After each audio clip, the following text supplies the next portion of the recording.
నేనిక్కడ మీకు చూపిస్తుంది ఇది పాలమీగడ.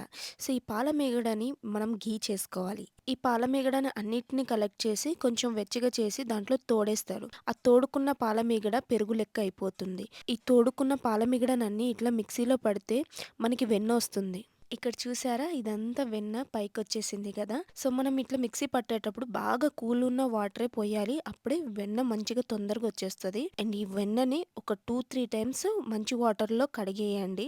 పాలమీగడ డైరెక్ట్ మిక్సీలో వేసి చేసినా ఇట్లా వెన్నొస్తది. కానీ అది చేదుగుంటది. సో, పెరుగు లెక్క చేసి దాన్ని మనం వెన్నగా చేసుకుంటే ఆ వెన్న చేదుగా ఉండదు.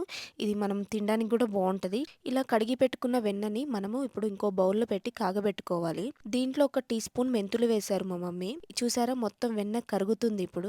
ఇలా కాగబెట్టిన తర్వాత మనకి కొంచెం సేపు తర్వాత ఇలా కలర్ చేంజ్ అయిపోద్ది. సో, నెయ్యయితే అయిపోయింది. ఈ క్యాన్ నిండా అయింది నెయ్యి. దాదాపు 1 కేజీ ఉంటది.